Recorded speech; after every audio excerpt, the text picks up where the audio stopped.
pausa para a Duda fazer a presença. Eu tenho certeza que não tem 120 pessoas aqui. Tá. Isso aqui está no tamanho da minha turma, 40. E né, vocês estão no modo de emergências, não é isso? E aí, aqui no nosso caso, eu acho que talvez seja só revisão. Né? Então a gente vai falar objetivos, né? A gente vai falar de suicídio, né? De agitação psicomotora, de abstinência ao álcool, os 3 principais emergências psiquiátricas, a principal é o suicídio. Aí depois eu vou também falar algumas situações especiais. Tá? Então, o que é que seria uma emergência psiquiátrica? Uma mudança de comportamento que coloca o paciente ou outros indivíduos em risco e necessitam de intervenção imediata para evitar a progressão desfavorável. E isso, geralmente, secundário a um transtorno psiquiátrico ou a outra condição médica. Né? Quais são esses exemplos de comportamento alterado? Né? O comportamento suicida, automutilações graves, prejuízo grave no juízo de realidade, seria um paciente psicótico com uma demência grave, prejuízos graves nos autocuidados, intoxicação, abstinência e agitação psicomotora.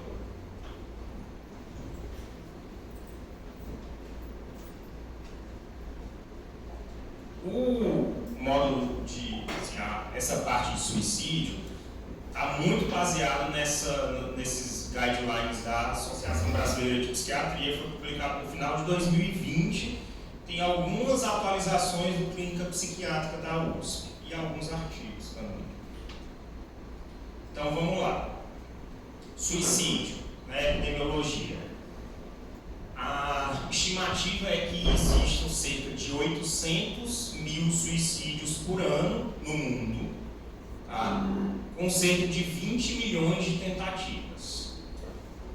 Em todo o país, o suicídio, né, a prevalência do suicídio é maior em homens que em mulheres, apesar das tentativas serem mais prevalentes nas mulheres.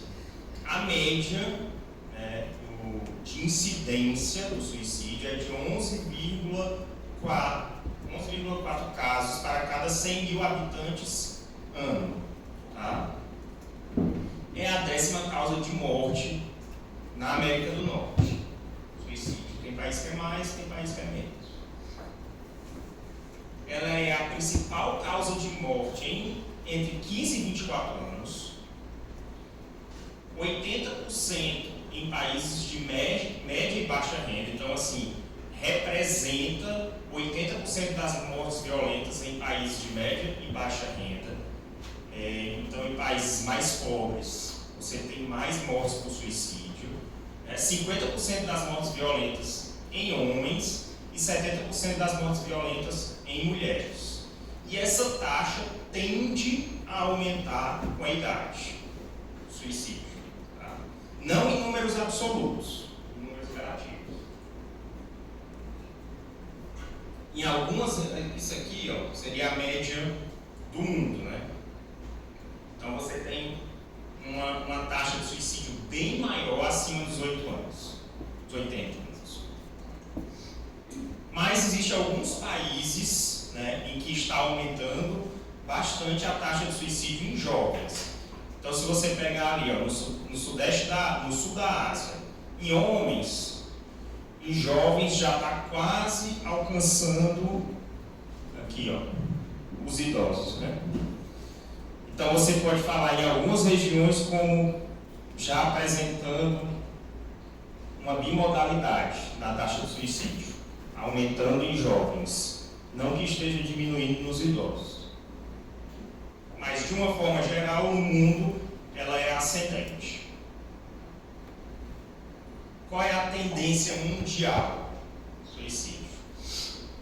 Assim, por incrível que pareça, esses dados de 1990 a 2016 mostram uma redução nas taxas de suicídio no mundo, tá? Devido a dados da China e da Índia. Né? São 2 países muito grandes que qualquer coisa que muda lá pode mudar qualquer média mundial. E assim, será que esses dados são confiáveis? Será que o suicídio está realmente diminuindo lá? O que é que eles podem estar fazendo na China ou na Índia para o suicídio estar diminuindo? Na China tem algumas coisas inusitadas, como isso aqui.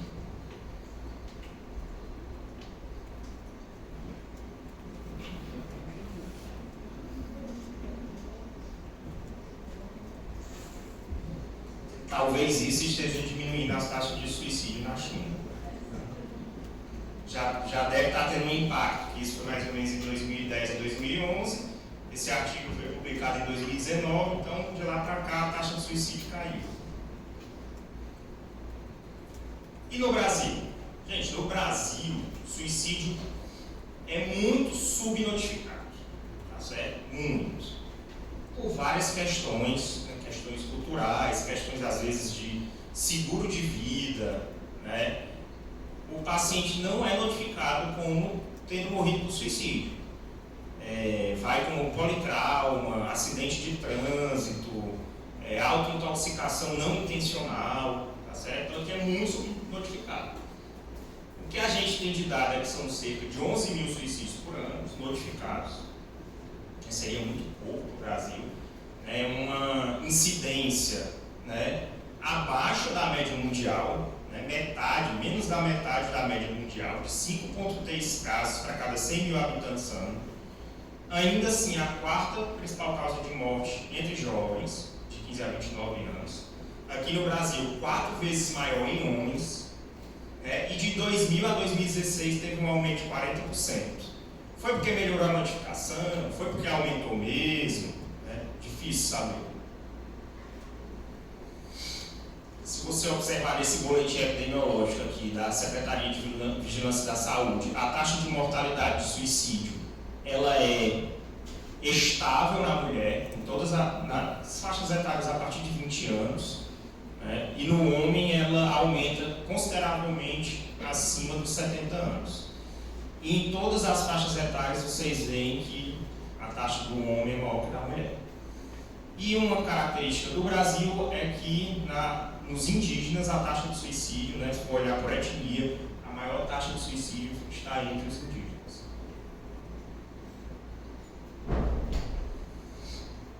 A gente sabe um pouco mais sobre suicídio, um pouco menos sobre tentativa de suicídio. Tá? Então os dados são mais escassos.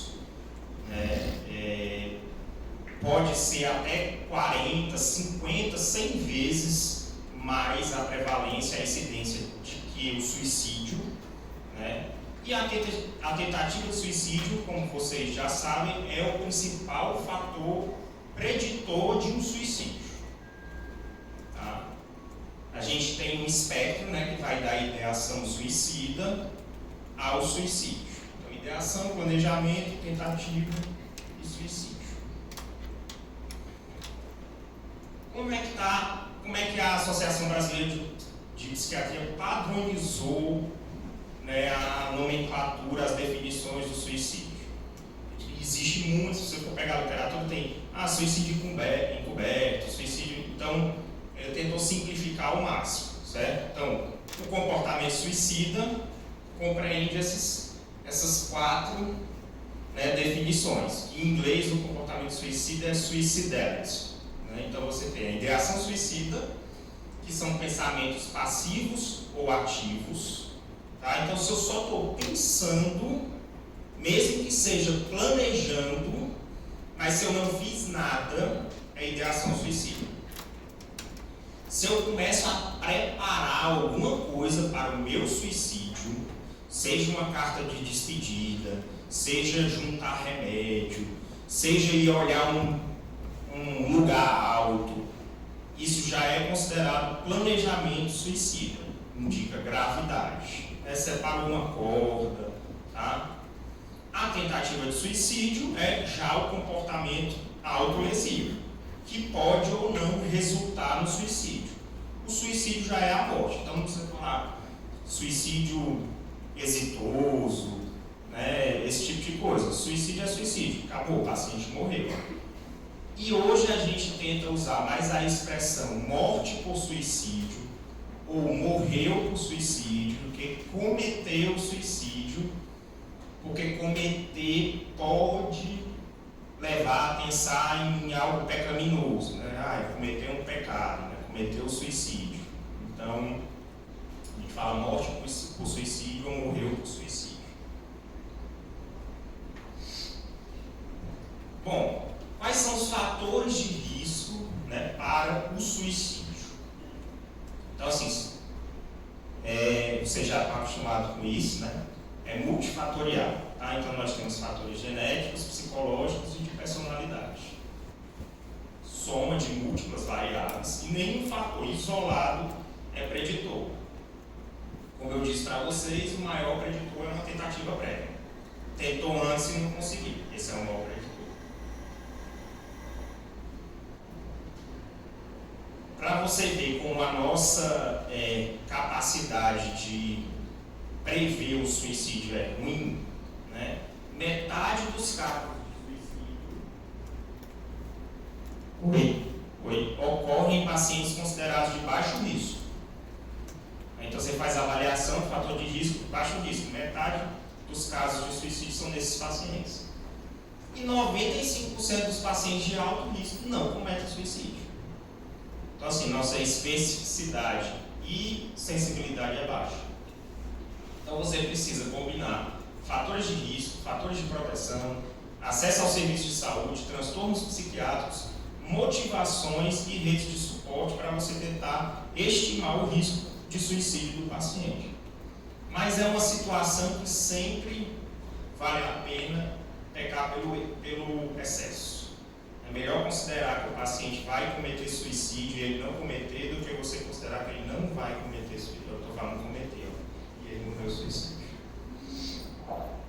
Fatores de risco genéticos. Então, assim, não existe um gene suicida, tá certo? Existem fatores genéticos que medeiam transtornos psiquiátricos que estão relacionados ao suicídio, né? Mas não existe o gene do comportamento suicida.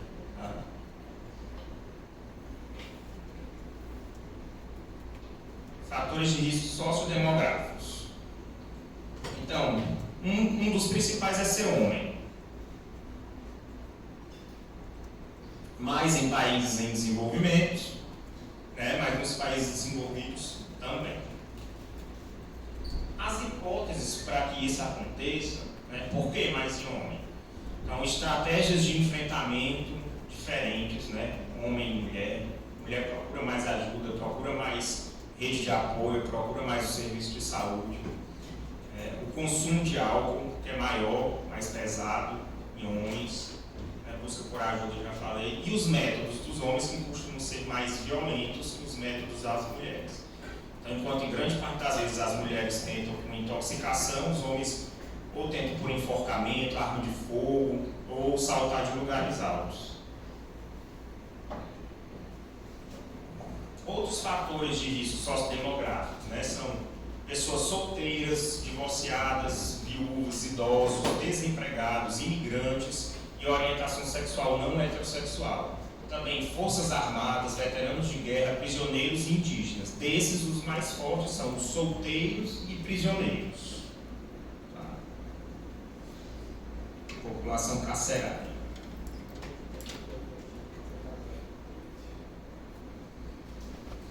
Fatores de risco psicológico, né, e histórico de estressores. Então, pessoas com histórico de abuso sexual na infância, intolerância grave às frustrações que é muito presente nos transtornos de personalidade, né, desesperança e ruminações de culpa e menos-valia.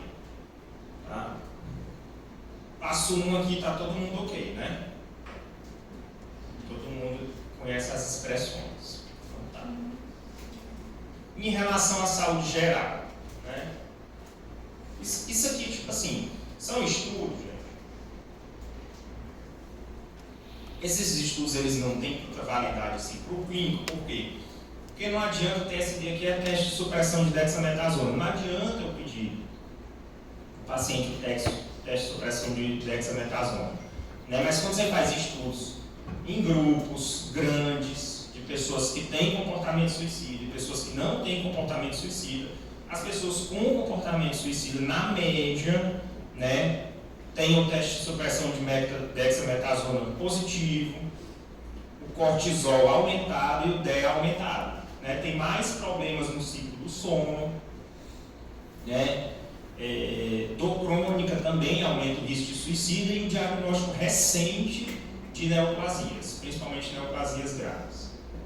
São fatores de risco relacionados à saúde geral. Alguém fala alguma coisa? Não. Como a gente havia dito, os fatores de risco: tentativa prévia de suicídio, ideação suicida, é um fator de risco do suicídio, o planejamento, fator de risco mais forte, né?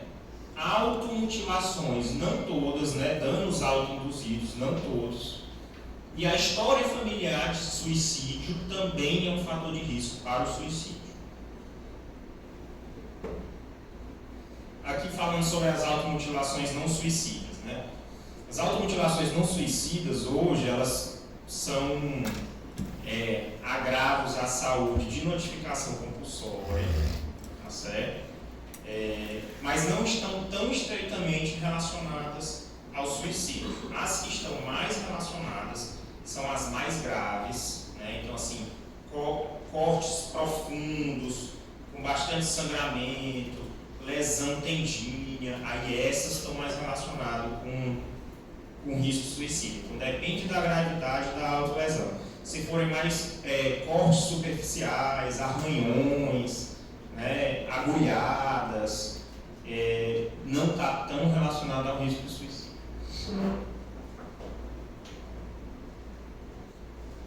Os meios mais usados no mundo, né, para a tentativa de suicídio são o enforcamento, as armas de fogo, a intoxicação e saltar de lugares altos. Tá? Arma de fogo não é tão comum as pessoas terem em casa aqui no Brasil, né? Mas a gente pergunta.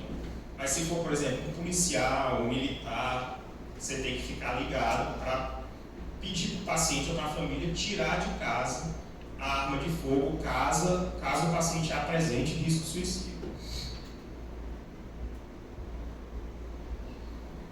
Relação de suicídio com transtornos psiquiátricos, né? Assim, parece algo óbvio que o suicídio está muito mais presente nos transtornos psiquiátricos, mas existem os casos de suicídio que não têm relação com nenhum transtorno, tá? Que são uma escolha da pessoa. E aí? Como é que vocês veem isso? Essa escolha. Você já ouviu falar no suicídio assistido? Já ouviram falar? Tem alguns países do mundo que tem o suicídio assistido. Então, pode ser, é mais comum o Estado liberar o suicídio assistido em casos de doenças graves, transtornos psiquiátricos graves, refratários, mas também pode liberar em pessoas que não têm transtorno nenhum. Tá? Mas o suicídio nos pacientes psiquiátricos é 10 vezes maior que na população geral. A depender do estudo, essa porcentagem pode ir a 60% a 98%. Então, até 98% dos casos possuem diagnóstico psiquiátrico. O que é que está mais relacionado? Os transtornos de humor, principalmente os transtornos de humor com sintomas psicóticos e o uso de substâncias.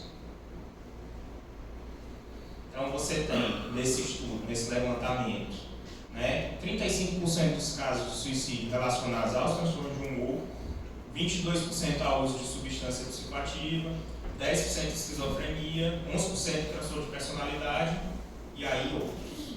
Tá? É claro que se você tiver uma associação, né, transtorno de humor com dependência de substância, o risco é maior. Né? Esquizofrenia com o uso de substância, o risco é maior.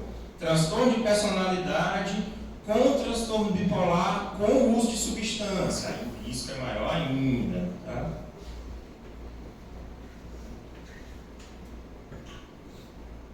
Porque transtorno de personalidade pode ser um diagnóstico adicional, tanto ao transtorno de humor quanto na esquizofrenia, né? E o transtorno por uso de substância também pode ser um diagnóstico adicional ao transtorno de humor com o transtorno de personalidade, por exemplo. Você vai somando os riscos.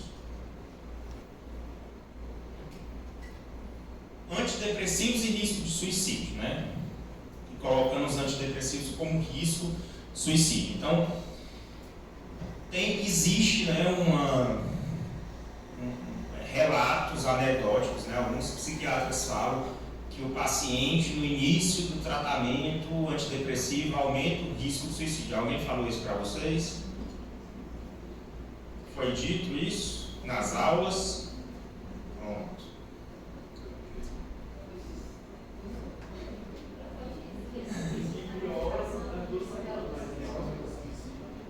É que piora o quadro, mas não que aumenta o risco de suicídio.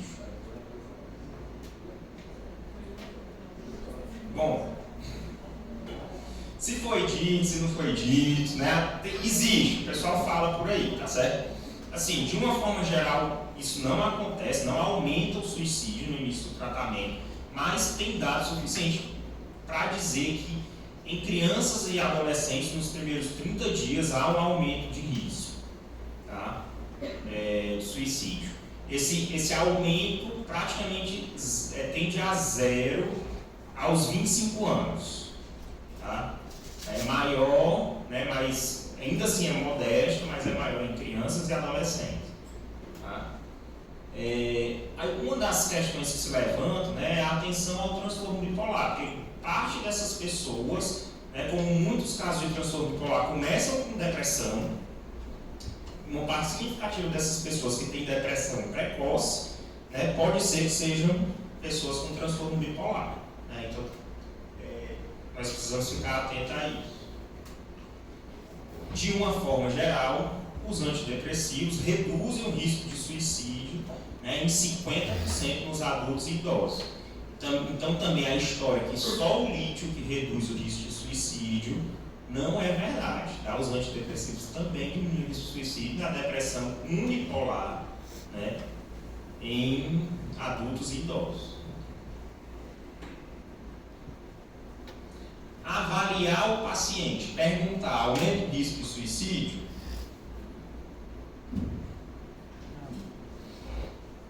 Não, isso aí também já está animado. Nem aumenta, nem diminui.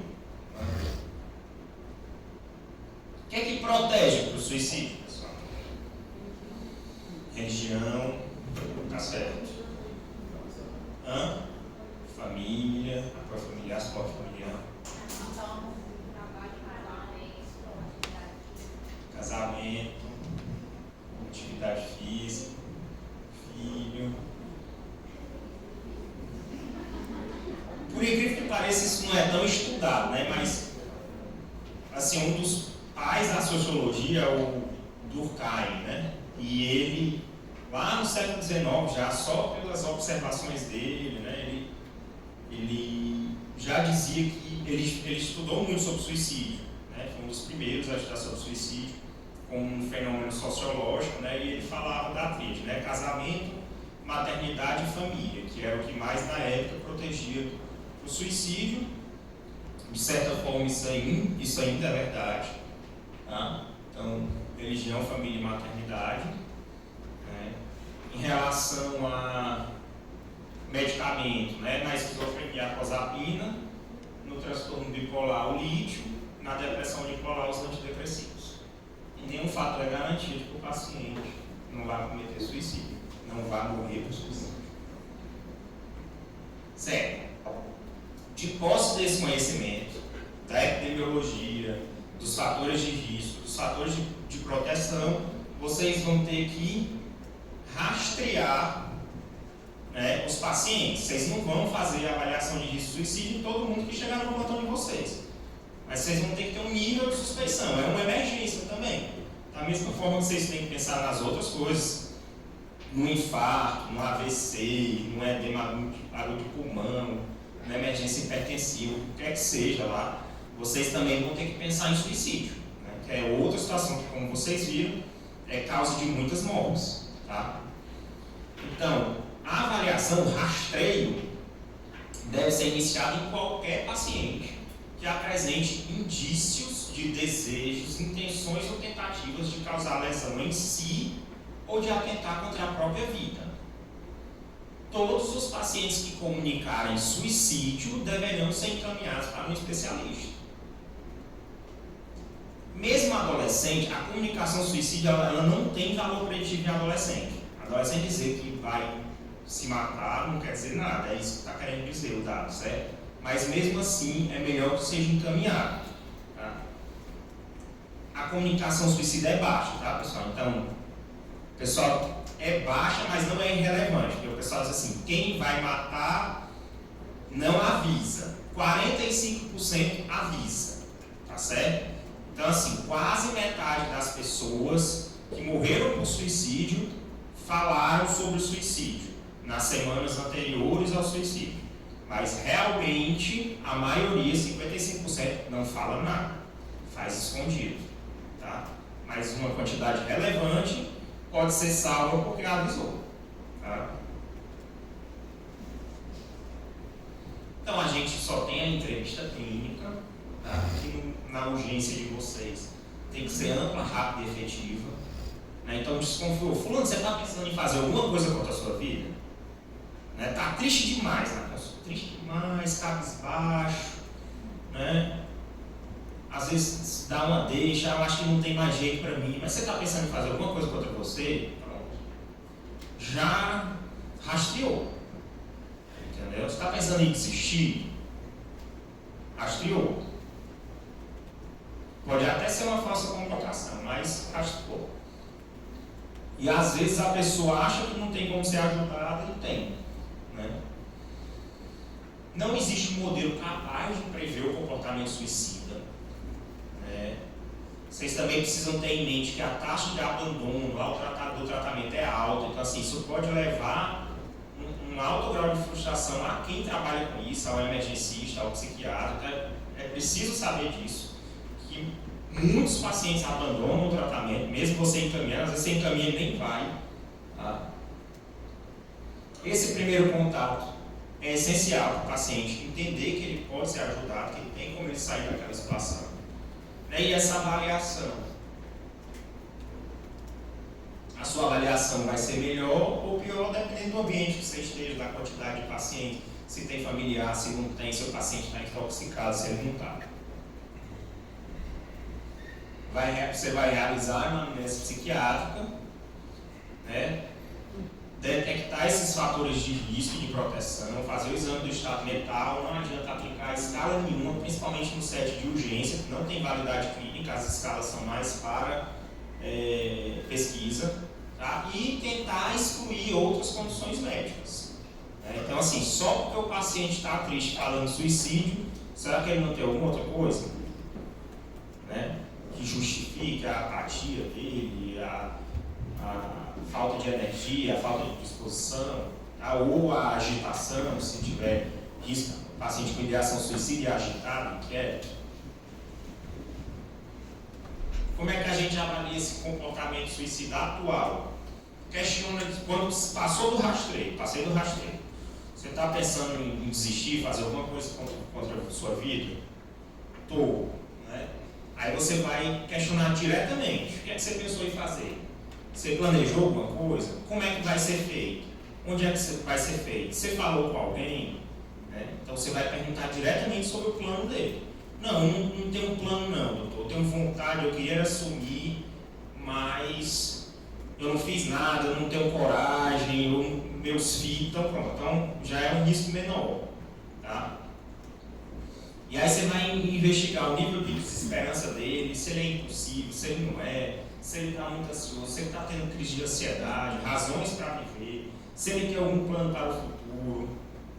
E investigar também, né, se possível, heteroagressividade. Né, se esse paciente está querendo fazer alguma coisa contra outra pessoa. Dentro dessa ideação suicida pode estar um crime passional, por exemplo. Né? Não, mas vou levar meus filhos juntos. Né? Porque não dá mais para a gente viver nesse mundo. Esse mundo não faz sentido e eu não tenho como ir embora e deixar eles aqui sofrendo. Tá?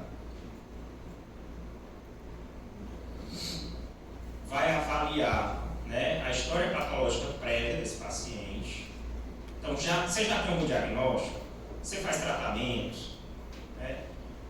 Você está tomando algum remédio? Algum medicamento de uso contínuo? Tá? Na avaliação, tudo coisa rápida. Então, tudo coisa rápida, gente.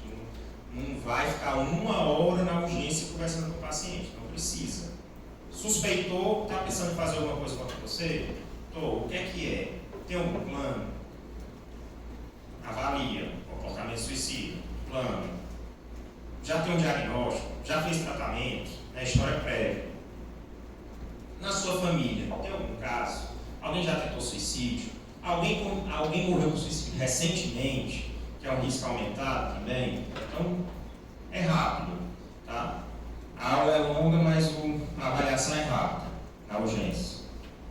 Porque tudo na psiquiatria a gente acha que é demorado, né? Mas não precisa ser não, dá para fazer.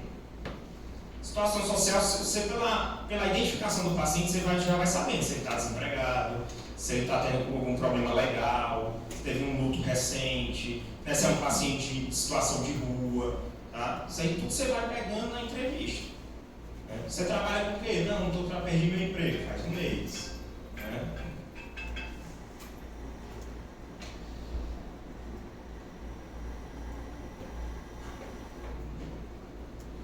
Aqui já é um pouquinho mais esticado, mas pela entrevista dá para pegar às vezes. Né? Mas se o paciente tem recursos, né, para lidar com os estressores, as características de personalidade dele, pela forma de falar, por ele como ele se comporta ali, se ele é mais impulsivo, mais instável emocionalmente, se ele é mais coerente, centrado, tá? Então dá para avaliar isso.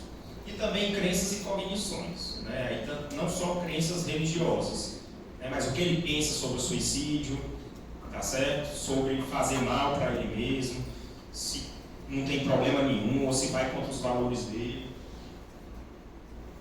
E no final você estabelece se ele tem um transtorno psiquiátrico ou não, se ele tem um episódio depressivo, um episódio maníaco, um episódio misto, né? Se ele está psicótico, né? Faz uma hipótese diagnóstica e dá o segmento.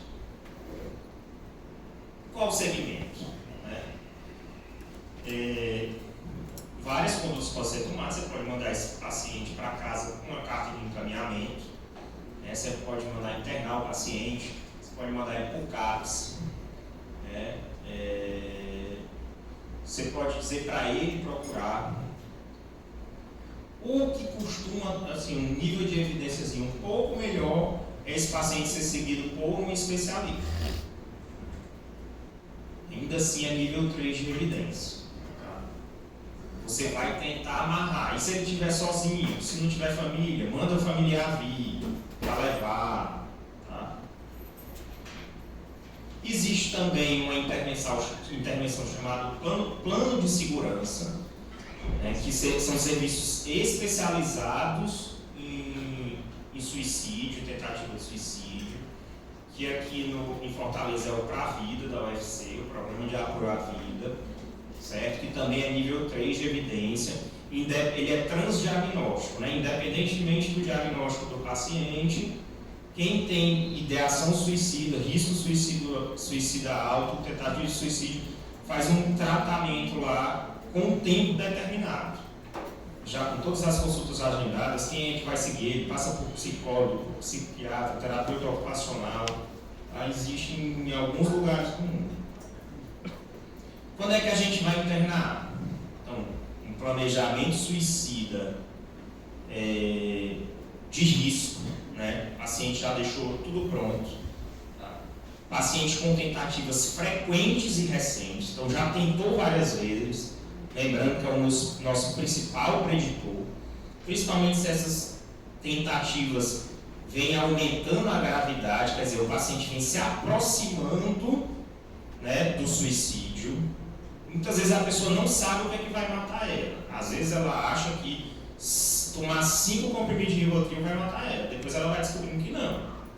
Né, que tem que tomar com álcool, que bota paracetamol, e aí vai. Né, então, tentativas frequentes e recentes. Múltiplos fatores de risco associados a baixo suporte familiar. Então, fazendo aquela avaliação de fatores de risco e fatores de proteção, o paciente tem múltiplos fatores de risco e não tem ninguém com ele. Aí você vai mandar para casa? Aí chega lá um senhor de 75 anos, ex-policial militar, dizendo que não está conseguindo dormir, sem falar quase nada, você vendo que o cara está triste, sozinho, viúvo, os filhos moram em outra cidade, aí você dá um diazepam e manda para casa. Então, alto grau de suspeição. Tá? Ou então, múltiplos fatores de risco e a ausência de acesso rápido a serviços de saúde mental. Isso é interno também. O que mais? Paciente que acabou de sair do hospital e já está do mesmo jeito de novo. Alta recente recorrência. Alto risco de suicídio. Episódio maníaco com ideação suicida. Episódio psicótico com ideação suicida. Ideação suicida e etilismo. Ideação suicida e uso de cocaína. Alta recente, o risco é aumentado em até 6 meses, né? Mas a gente considera 30 dias, assim, no primeiro mês, logo que saiu. Mas o risco é aumentar, tem estudo que mostra 6, tem estudo que mostra 3, né? Nos primeiros 6 meses após a alta. Então até tem um mês mais 30, o paciente acabou de sair do hospital. Episódio depressivo grave com pobre resposta ao tratamento. O paciente está fazendo tratamento, mas refratário. E tem ideação suicida. Aí essa estrelinha aqui na ambulância é porque se você decidir internar esse paciente, não deixa ele ir de Uber, tá? Nem de moto Uber. Tá? Ou então não, minha tia vem me pegar. Certo? Vai de ambulância. Porque senão dá ruim no meio do caminho. Como é que a gente trata? Como eu disse, não tem um tratamento para ideação suicida. Todo mundo com ideação suicida eu vou fazer lítio? Não. Então o lítio tem um alto nível de evidência para o transtorno bipolar. Os antidepressivos também têm um alto nível de evidência para a depressão unipolar.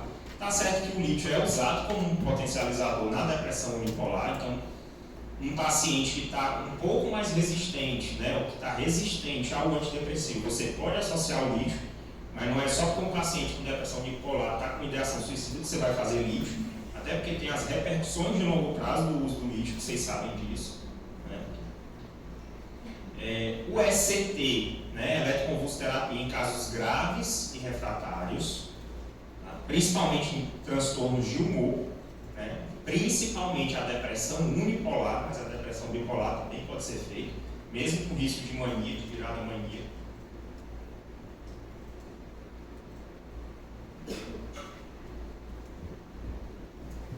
Na esquizofrenia, a clozapina é como se fosse o lítio para o transtorno bipolar. Tá? Então, na esquizofrenia, a clozapina diminui o risco suicida, diminui o uso de substância, melhora o estado negativo, mas também tem vários riscos, né? Vocês lembram? Né? Tá certo. Benzodiazepina, gente, uso por curto período para controle de ansiedade, não diminui o risco de suicídio, em algumas situações pode aumentar, como por exemplo, transtorno de personalidade borderline. Né? Vai usar pra caramba. Se você fizer uma caixinha de diazepam para ela na urgência, ela vai usar todo em 3 dias. E vai aumentar o risco de suicídio. Tá? Então, às vezes, a gente até usa em paciente com transtorno de personalidade, mas já tem que estar em acompanhamento, tem que estar um pouco mais estável. Você usa por conta de ansiedade mesmo, comórbida, tá certo? Mas tem que tomar muito cuidado. Na urgência, não. Você pode até fazer ali na hora, ó, porque você está observando, aí não manda para casa. E nos últimos anos, né, a cetamina, que é um anestésico dissociativo, que tem evidências, boas evidências, de remitir a ideação suicida na primeira infusão. Tá? No primeiro dia. A cetamina? Não, mas eu estou falando aqui seria depressão unipolar, mas... Não, mas aqui é para risco de suicídio. Não, mas a cetamina é depressão unipolar. Sim, não tem risco não. Depressão unipolar com ideação suicida, não precisa... Não, só se ele for bipolar, mas fazem em bipolar também. Eu não estou falando de bipolar aqui, mas é feito em bipolar também. Porque dificilmente você faz cetamina em monoterapia. Então, às vezes o paciente bipolar, às vezes ele já está com lítio, já está com antipsicótico e protege da virada. Entendeu? E mesmo em depressão psicótica, você não faz para um paciente com esquizofrenia. Depressão psicótica, já tem gente testando fazer hoje em dia a cetamina. Não, comida só. Comida só não. Fala, Letícia. Pode, mas o paciente, cetamina é infusão, o paciente não leva para casa. Entendeu? Ele faz de forma controlada, infusão lenta. É diferente de quando o pessoal usa cetamina como droga de abuso, que é a dose que quiser, em bolos, entendeu? Aqui não, ele faz, não dá tanto barato desse jeito que é feito, entendeu? Faz no mínimo, quando quer ganhar mais dinheiro em meia hora. Mas os estudos são em 1 hora, né? Mas meia hora ainda é seguro. Refratário. Cetamina ainda está quase refratário. Alguém ia perguntar alguma coisa? Não? Todo mundo sabe o que é cetamina, pessoal?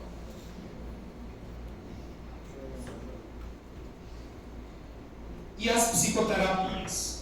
Então, assim, com nível de evidência, né, robusto, a gente tem a DBT no transtorno de personalidade borderline, redução de suicida, psicoterapia de orientação analítica, focada no insight, também para transtorno de personalidade borderline. Saiu um estudo agora recente da DBT em adolescentes com transtorno bipolar, DBT também diminuindo o risco suicida, certo? E as outras terapias, né, elas, por melhorarem, tem um efeito indireto, né, no risco suicida, por melhorarem os sintomas depressivos, diminuem o risco suicida. O que é isso de efeito indireto? É porque, assim, às vezes, o paciente, por exemplo, você faz lítio com o paciente com transtorno bipolar. Ele não melhora nada, mas a ideação suicida passa. Entendeu? Então ele continua com tristeza, anedonia, fadiga, hipersonia, apetite aumentado, mas a ideação suicida passa. Isso é um efeito direto, tá? Que é o do lítio. O efeito direto é isso aí, ele melhora da anedonia, melhora da tristeza, né? Aí a ideação suicida começa a remitir. Tá? No suicídio também se fala do luto por suicídio, tá, pessoal? Que é o impacto nas pessoas próximas de quem morreu por suicídio, né? E isso por si aumenta o risco de suicídio nessas pessoas que estão próximas. Cada suicídio impacta mais ou menos 60 pessoas. Estima-se que cerca de 7% da população por ano é impactada por algum suicídio. Aí existem também, né, o que a gente chama de prevenção de suicídio, né, e promoção de saúde mental para a prevenção do suicídio. A gente não tem, né, estudos suficientes para determinar o nível de evidências para essas campanhas, né, ou a prevenção do suicídio. Então, assim, Setembro Amarelo, que é o que a gente está tendo agora, né? Ele diminui o risco de suicídio? A gente não sabe. Aumenta? A gente não sabe também. A gente está acreditando que diminui, né? Setembro Amarelo surgiu com a ideia de quebrar tabus, reduzir estigmas, estimular que as pessoas busquem e ofereçam ajuda. Você não está sozinho. Se você precisa de ajuda, sabe que muitos estão dispostos e ansiosos para te ajudar. A gente sente valorização da vida, CVV. Então a gente ainda não tem muita evidência para saber se reduz, se aumenta. Existe também o controle de hotspots, né? Então são lugares onde tem maior suicídio, o pessoal faz tipo um cordão de vida, né? O colega nosso falou que fizeram até lá em Natal, uma ponte lá que o pessoal pulava muito, principalmente no sábado e no domingo. Aí tiveram as igrejas que se reuniram, todo sábado e domingo ficava um cordão de pessoa na ponte para ninguém pular da ponte, né? Então isso aí diminui o suicídio, a pessoa vai pular de outro lugar, né? Também a gente não tem evidência suficiente para isso. Proibir arma de fogo diminui o suicídio? Parece que também não, as pessoas usam outros meios, tá? Pessoal, suicídio a gente acabou. Até 13h20. Alguma dúvida? Dúvidas? Não? Então vamos lá. A gente já vai mudar totalmente. A agitação psicomotora e agressividade. Lá no plantão de vocês. Tá? Pessoal quebrando tudo lá. Como é que resolve, pessoal? A agitação psicomotora e Aldolfo, Energan e amarra no leito, né?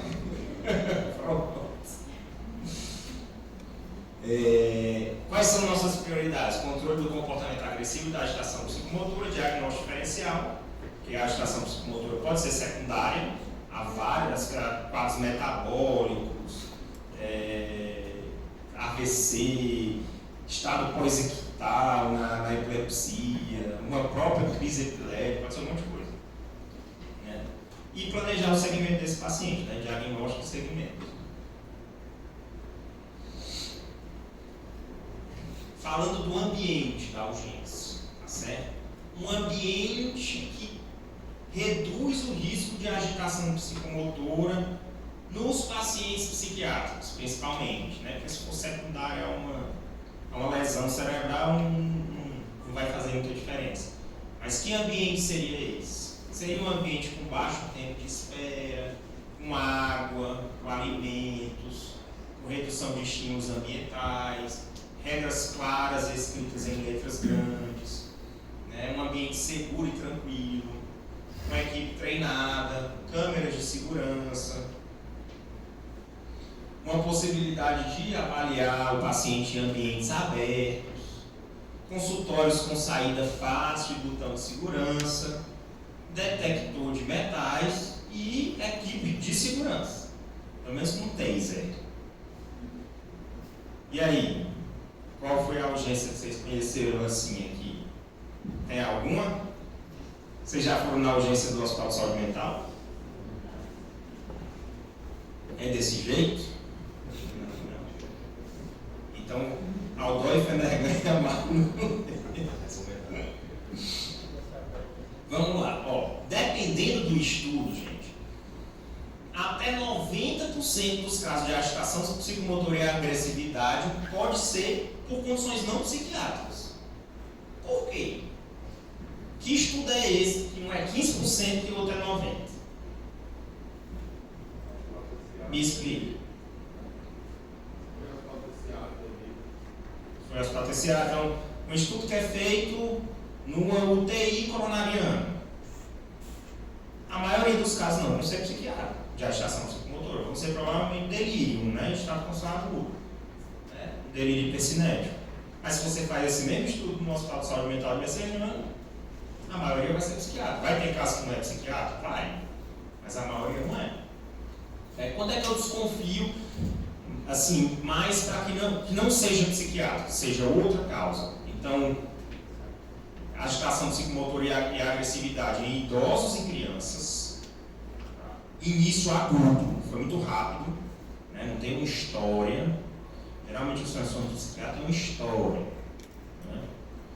É um curso flutuante. Então, você tem estados de acalmia, estados de sonolência, estados de agitação, né? Rebaixamento do nível de consciência. Os estados dos transtornos psiquiátricos não têm rebaixamento do nível de consciência. Alucinações visuais ou olfativas. que as alucinações psiquiátricas mais comuns são as auditivas, né, não são visuais e olfativas. Alterações ao exame físico, né, que a rigor nenhum transtorno psiquiátrico é para ter alteração no exame físico. Desorientação, polifarmácia e uso de álcool ou outras substâncias psicoativas. Aí você vai desconfiar de que essa agitação e agressividade não seja secundária a um transtorno psiquiátrico. Sendo psiquiátrico, você vai tentar ouvir o paciente, iniciar com perguntas abertas, evitar longos silêncios. Vai tentar não encarar o paciente, né? Terminar com perguntas fechadas, explicar para ele o que é que está sendo feito. Por incrível que pareça, a maioria das vezes a gente consegue, mesmo que seja um paciente psicótico, um paciente com transtorno bipolar,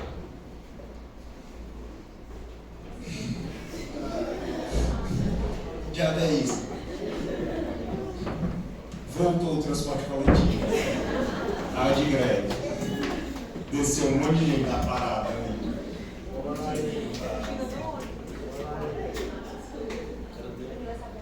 Não tem fechadura não, acorda aí.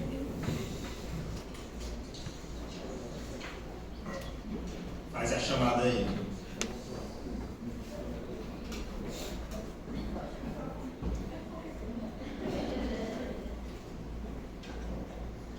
Nunca falta. Vamos lá. Obrigado, Du. Pessoal, voltando aqui para o nosso paciente que está agitado, você está lá conversando com ele, você vai tentar ouvir, fazer pergunta aberta, não vai encarar ele, vai dizer o que é que você vai fazer. A maioria das vezes, o paciente intoxicado é mais difícil. Paciente alcoolizado, intoxicado por cocaína. Um paciente psicótico, você consegue acalmar ele, você consegue estabelecer um vínculo emocional, se colocar como aliado dele. Né? Não vai bater boca, não vai discordar, tá? Vai tentar encontrar um ponto de contato para medicar ele. Seu objetivo é esse, tá? Para reduzir a agitação psicomotora. Então, se você conseguir oferecer medicação via oral, pronto. A via oral resolve também, né? Aí você evita uma contenção física, né? Que é algo traumático para o paciente. Você pergunta como é que eu posso te ajudar. Se o paciente estiver meio que colocando medo, você pode reconhecer o medo para ele, né? Falando, desse jeito você está me assustando, né? Eu estou aqui para ajudar você. O que te fala na literatura é não desprezar o gut feeling, né? Que é o frio na barriga que precede ao tapa na cara. Então, se tiver, dá 3 passos para trás, 2 passos para trás, chama alguém, sai fora. Comportamento aceitável, fulano, que a gente não aceita que grite, a gente não, né, a gente trata as pessoas com respeito, respeito ao caralho, usa aí contenção, autorreferência. Mas na maioria das vezes dá certo, prometo, na maioria das vezes dá certo, mas às vezes não dá. O problema é quando você não tem equipe de contenção. Então, quando eu trabalhei no CAPS aqui, várias vezes eu me atracava sozinho com o paciente. Então, assim, aí você vai explicar o paciente. Me atracava.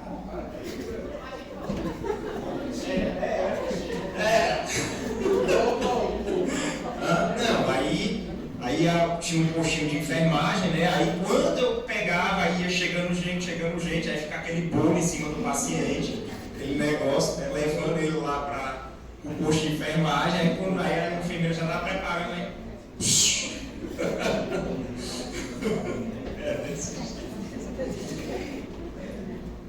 E aí você explica o paciente porque o comportamento dele é inaceitável e oferece 2 alternativas, se ele tiver algum. Então as 2 alternativas geralmente, ou você toma via oral ou é injeção. Mas ele tem uma escolha, entendeu? Uma dica também, né, que é dito na agitação psicomotora é você, tipo assim, a partir partir do momento que você toma uma decisão, você não volta atrás. Então, você toma a decisão de contexto, o paciente, não, eu prometo, eu não vou mais não sei o quê. Assim que você sair, vai setar o cacete de todo mundo. Então, decidiu, acabou. Tá? Quando é que você vai medicar esse paciente, né? Então, alto grau de inquietação, movimentos excessivos, pessoa que não para, andando de um lado para o outro, autoagressividade, a verbal, a autoagressividade, o paciente tacando a cabeça na parede, esmurrando a parede, tá? Irrespossível ou imprevisível. E quando ele ameaça os profissionais, ameaça o médico, tá? Você vai fazer um manejo farmacológico.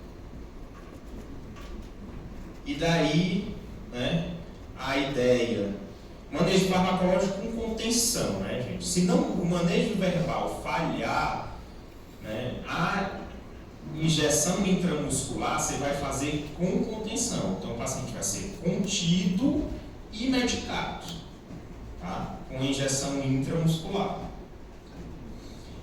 Quando você oferece medicação via oral para o paciente, isso é porque você não precisou conter ainda. Às vezes você oferece via oral, como demora um pouco mais para fazer efeito, o paciente vai perder o controle e você vai ter que conter e fazer medicação intramuscular do mesmo jeito. O objetivo, pessoal, é acalmar sem sedar, certo? Não seria o sossega-leão. Todo mundo quer dar o sossega-leão, né? Mas o objetivo é acalmar sem sedar. Como eu disse para vocês, permitir que o paciente escolha a via de administração sempre que possível. Qual é o manejo farmacológico? São vários entre aspas, né? Mas o que é que você tem acesso mais fácil? Você pode fazer aldol com diazepam, paciente, risperidona com lorazepam. Tá? Por que aldol com diazepam, aldol com lorazepam? Porque o aldol é pouco sedativo, a risperidona é pouco sedativo. Então você usa um sedativo associado.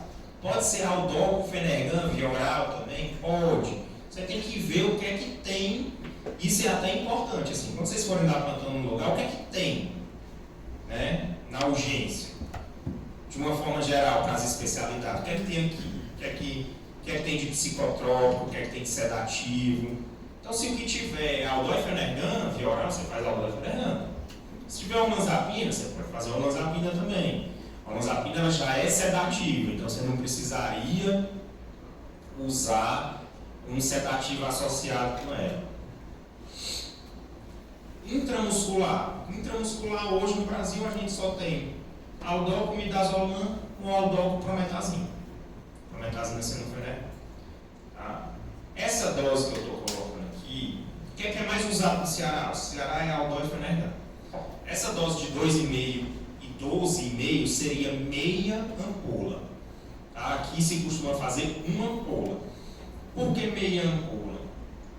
Você tem um risco menor de complicações, com quase o mesmo efeito em reduzir a agitação psicomotora sem sedar o paciente. Tá? E aí você pode reduzir repetir a dose a cada 45 minutos, 60, mas se ele estiver muito agitado por meia hora, pode repetir por meia hora. E o máximo seria 4 doses em 24 horas. Então 10 mg de aldol, né, e 50 de fenergan. Na maioria das vezes isso é suficiente. E se precisar de mais do que isso? A ideia... Não dá... Deixa ele gritando lá, né? A ideia é que se isso não resolver, você precisa trocar o antipsicótico. O que é que a gente tem aqui? Clorpromazina, um Amplictil. Aí você começaria um ciclo de meia ampola de Amplictil intramuscular, que é tudo intramuscular, tá, pessoal? Nada intravenoso. Quais são os efeitos adversos mais comuns, né? Aldol, principalmente, né? Distonia e acatisia, certo? Então, a acatisia, que é aquela sensação incontrolável, aquela necessidade incontrolável de se mexer, então pode parecer até que o paciente fica mais agitado depois que você aplica o aldol nele. O fenergan e o midazolam diminui de acatisia, então é um dos motivos também de se associar. Tá? As distonias, que o midazolam e o fenergan também diminuem o risco. E sedação e acatisia aí é pelo o efeito sedativo, né? Tanto do midazolam como do fenergan. E um pouquinho da contenção física, né? Você vai conter fisicamente quando é a última estratégia, a contenção física, não é a primeira. Assim que a decisão for tomada, não há negociação. O paciente contido deve ser reavaliado periodicamente. Tá? Sinais vitais, extremidades, desconforto respiratório. Porque o paciente pode ficar com garroteamento, pode ficar com uma compressão torácica, então tem que ficar ligado nisso. Principalmente se ele dormir. Né? Então monitora ele, coloca um oxímetro, pede para a enfermagem checar. 15 minutos ninguém vai checar, né? No livro, né? Mas tem que ficar de olho. Não deixa o paciente lá dormindo largado, não. Pode broncoaspirar, tá certo? Pode garrotear, pode ter compressão torácica, então tem que ficar olhando. E aí o ideal seria que a instituição tivesse um protocolo de agitação e contenção. Né? A instituição hospitalar. Contenção é bem mais tranquilo no hospital de saúde mental, em outros hospitais é mais complicado. Alguma dúvida, pessoal, de agitação? Não? Então, assim, nossa última urgência psiquiátrica aqui, que é mais clínica do que psiquiátrica, é a síndrome de abstinência alcoólica. Certo? Então, por que falar da síndrome de abstinência alcoólica? Porque é uma das únicas síndromes de abstinência que podem levar à morte. Tá certo? Então, assim, a abstinência de heroína é uma das que o paciente mais sofre. Não morre. De cocaína, não morre.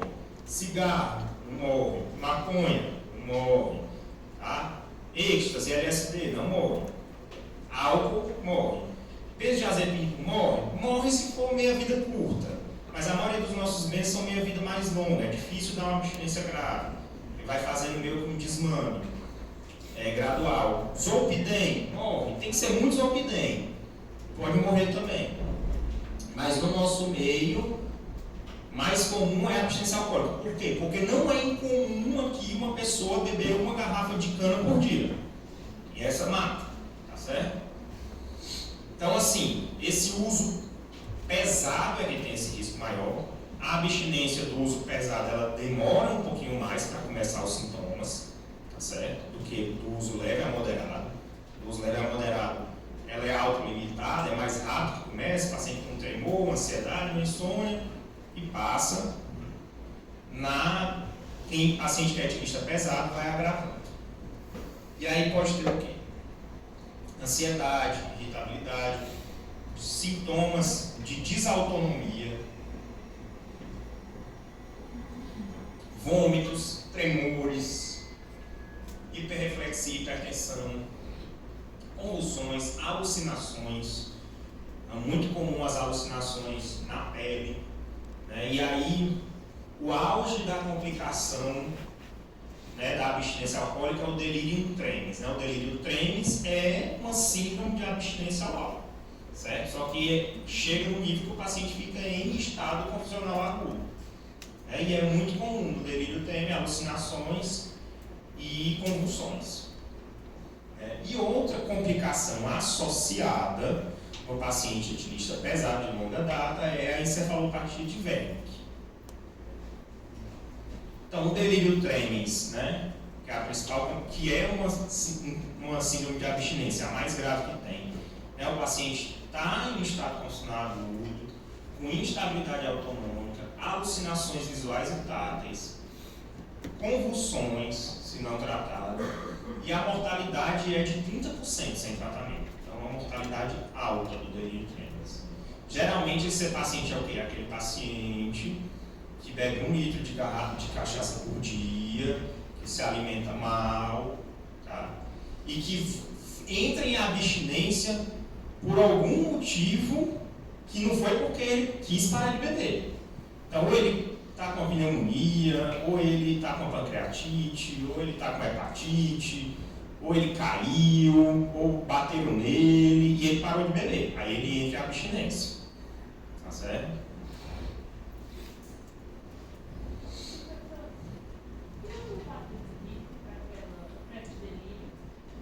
delírio, além de beber muito, é possível que tenha, mas eu não sei te dizer. Deve ter.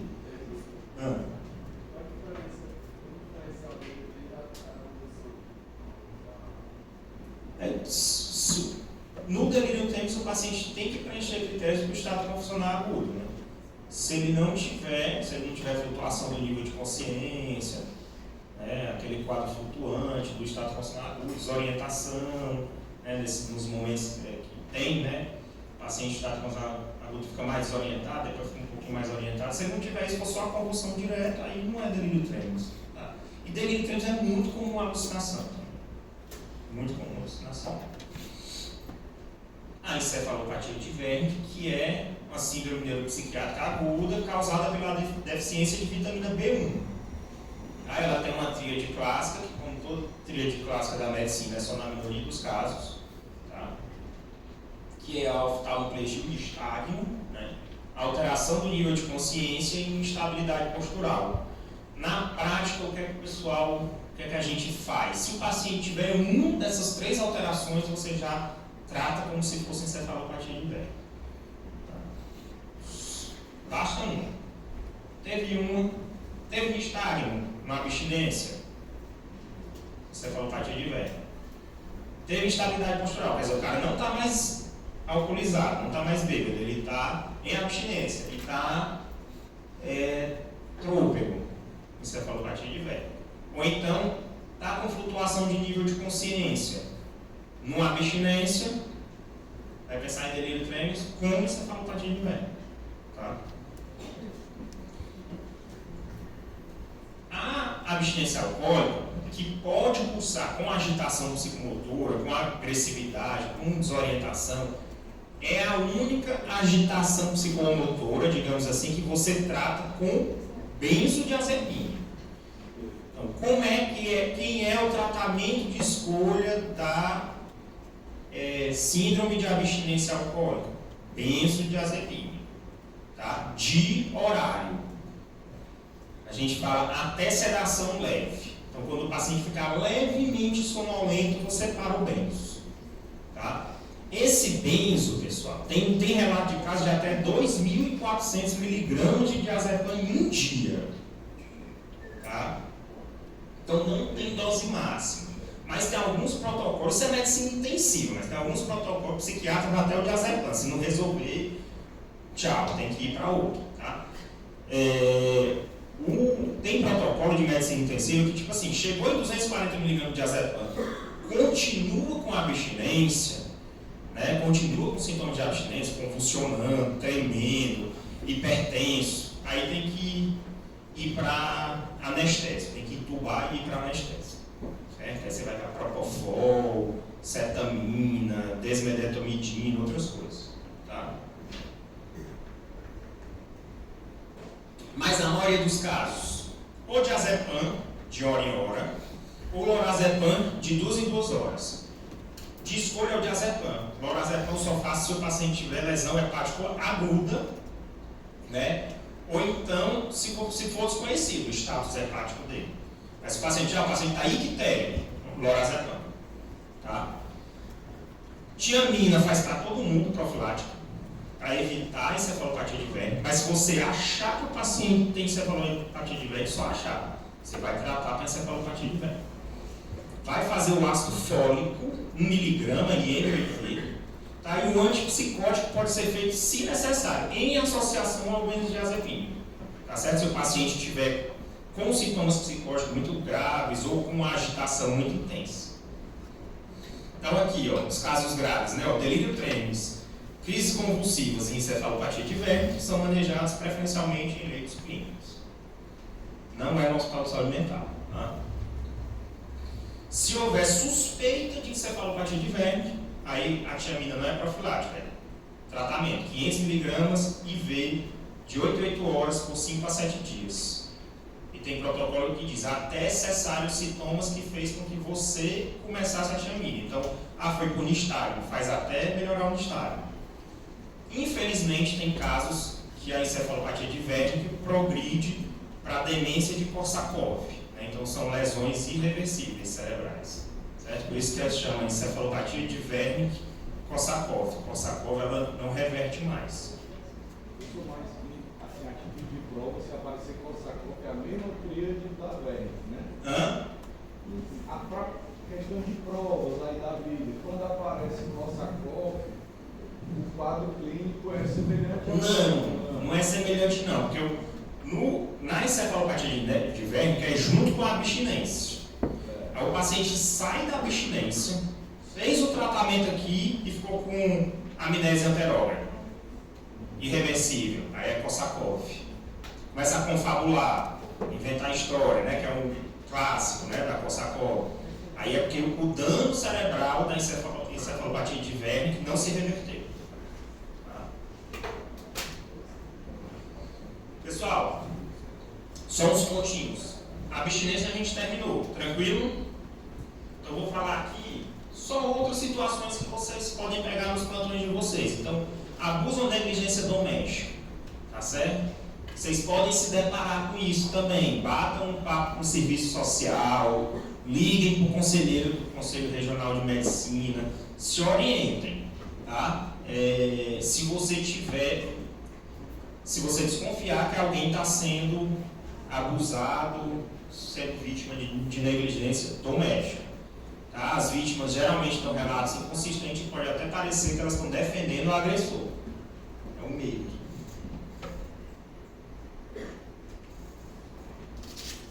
Criança, idosos. A principal violência contra o idoso é a negligência, tá certo? Não é a agressão física.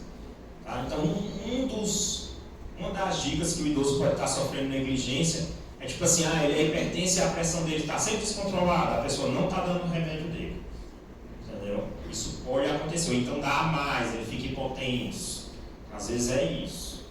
A dica de que o idoso está sendo agredido. Criança, né? Aí a gente é obrigado a notificar. Tá? Então, se você desconfia de abuso ou negligência infantil, a gente precisa notificar. Tá? Fala com o serviço social do hospital, se eles têm um serviço para isso, tá? Mas a gente precisa notificar. Eu não sei se é obrigado, porque criança a gente é obrigado pelo estatuto da criança e da adolescência. Idoso, eu não tenho certeza, mas porque assim, hoje a gente tem até o super prioritário, que é acima de 80 anos, né? Então, idoso, a partir de 60, você já tem que notificar. São situações muito que ficam só pela suspeita. E se você estiver errado e prejudicar o familiar, né? É algo que a gente tem que tomar muito cuidado. Né? São situações limite, essas situações. Tá? Então, abuso e negligência infantil, mesma coisa. Tá? A maioria dos casos registrados é de negligência também. Principalmente porque quando apenas um dos pais é presente, principalmente se é o homem, tá? Em crianças de 3 a 12 anos, acima disso a criança já vai conseguindo se defender mais. Crianças com transtornos psiquiátricos, tá? Pobreza também é um fator de risco.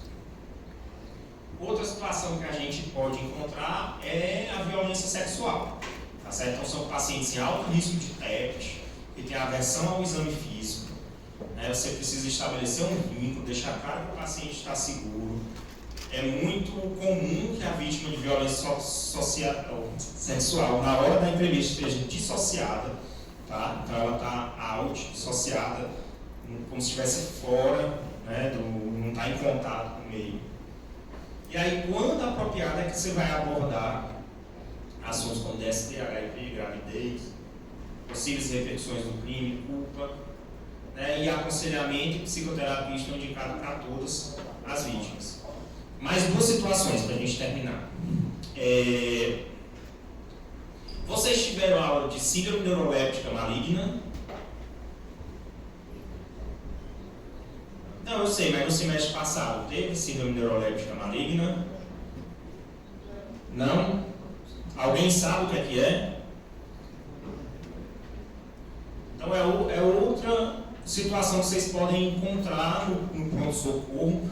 Vão encontrar menos hoje em dia, porque é mais comum com os antipsicóticos típicos, tá certo? Os antipsicóticos de alta potência.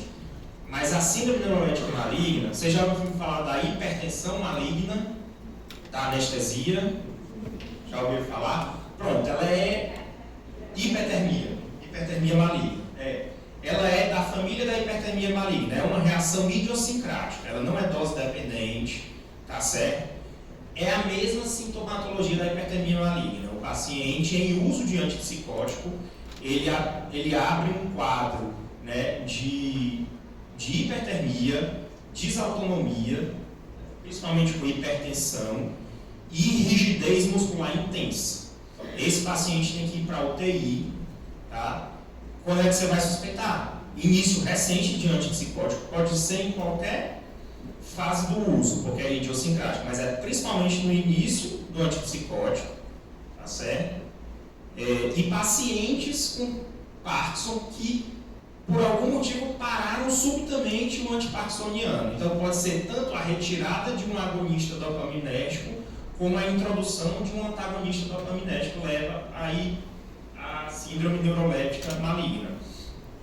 E algo que pode ser mais comum hoje em dia, para vocês no pronto-socorro, tá? Aí vocês lembram, né, que na hipertermia maligna é o dantrolene que usa, você pode usar a benzo também, tá? Na síndrome neuroléptica maligna você usa principalmente um agonista dopaminérgico, né, que é a bromocriptina, certo?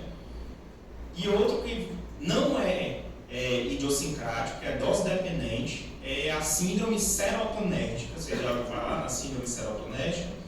Então, é uma hiperestimulação serotonérgica que leva aos mesmos sintomas da síndrome neuroléptica maligna, né? Que é a hipertermia, a rigidez muscular e a desautonomia, principalmente com hipertensão, mas ela costuma ser mais leve, tá certo? E ela é dose dependente. O que é que pode dar a bucha, se vocês estiverem dando plantão? Porque existem alguns opioides, como o tramal, que eles são serotonérgicos também. E antiemético, como a ondansetrona, né, que é o Nalzedron, que também é serotonérgico. Então o paciente chega lá, muita gente usa antidepressivo, você faz o tramal e ele faz uma reação, um tremor, né, com elevação da temperatura, é uma síndrome serotonérgica. Geralmente maneja do quê? Um benzo. Benzodiazepínico já dá uma reduzida na síndrome serotonérgica, certo? Tem 2 pontos que vocês podem pegar no plantão, 2 pontos para vocês estudarem depois aí também. Tranquilo?